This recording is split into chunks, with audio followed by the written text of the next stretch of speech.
Hi, I'm Tim. Today on the Cheap 3D Printer, we're going to do something a little bit different. We're going to look at this, the Commodore 16. Let's get rolling into it. Here we go. Commodore 16, you might think if you are not up on Commodore history or anything like that, and if you're not, you should really check out the 8-bit guy who's got a Commodore history all the way up to the Commodore 128 right now. He'll be doing something on the Amiga before too long. But you should really check out the 8-bit guy. I'll put a link up here, somewhere up here, for you to check out the 8-bit guy. He's got a good history on it. But if you don't know anything about Commodore, you might think the Commodore 16 must come before the Commodore 64. It must be a predecessor to the Commodore 64. And in that, you would be wrong.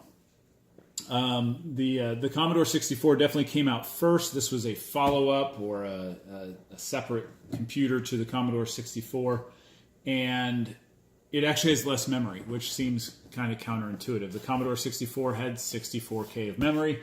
The Commodore 16 had 16K of memory, which seems odd to go backwards, but they were trying to target a lower market, a lower-end market with the Commodore 16, and in the European area, they had the Commodore 116 also had 16 kilobyte of memory, and I believe it was the same basic insides but different case.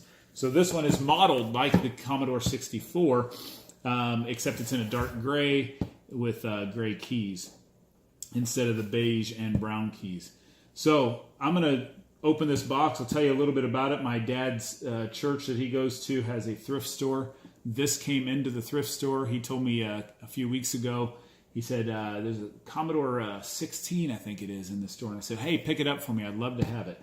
And so he picked it up for me and brought it to me a few weeks ago when he came to visit. It's still in the box. The box, of course, has some damage, but it's still in pretty decent shape. And we're going to open it up. We're going to see what's inside this box. It, of course, is not complete. It's missing some things, I believe. But we'll see what this Commodore 16 has inside. So right away, it's just the Commodore 16 sitting here in the box. It doesn't have any packing material around it. But you can see this thing is in very good shape. There's a little bit of dirt on the keys, so it has been used a little bit, but it looks really good. I'm excited to get this plugged in. I need to get a TV that I can plug it into. One of the things that's disappointing that they did with the Commodore 16 is that they changed the joystick ports over to a different style of port, so they're not the same as the Commodore 64, which I believe the Commodore 64 was also the same as Atari, so you guys there was some cross use there. But this one has different ports. It has the what is this port back here? The memory expansion port right here. It has the video port here and the serial port right here. RF signal going out here, and the high-low you can turn to channel 3 or channel 4 there. And this is also for the cassette right here. So that is it. Let's see what else is in the box here. They sent us with an RF modulator, so we can hook that up to a TV. And we have a Commodore 16 tutorial cartridge.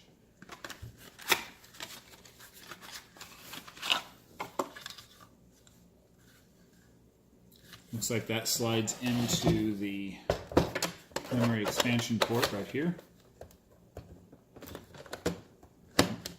And it says it is a C16 tutor. So we'll see. We'll have to load that up at some point and see what that does.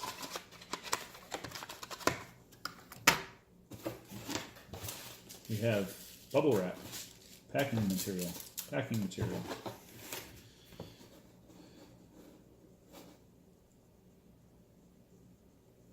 Cable to go from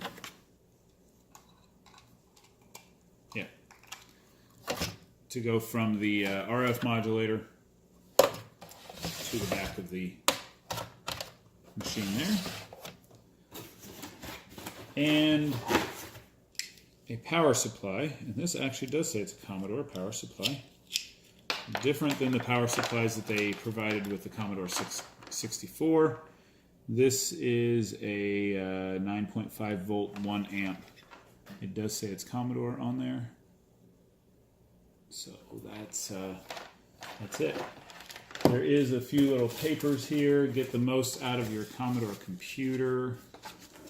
And a limited 90-day warranty. I wonder if that still works, huh?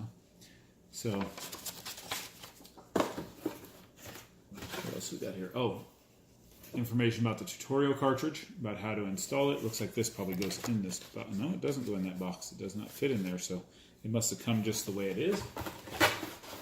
So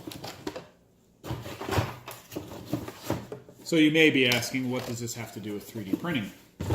Probably not much of anything, except I'm thinking about taking the guts out of this computer and putting a Raspberry Pi in here with an emulator with all the Commodore 64 games, and any Commodore 16 games that might be out there also will probably work on it just fine. And what does include 3D printing is I will make a cover for this to make this look cleaner. I will probably print some covers back here to make this stuff look cleaner, and maybe wherever the Raspberry Pi ends up, make slots for the ports and different things. So I think that's what I'm going to turn this into, is an actual emulator that then I can hook up to a regular HDMI monitor. I can hook up to a TV, a new modern TV, not an old school TV. I can hook up to USB ports.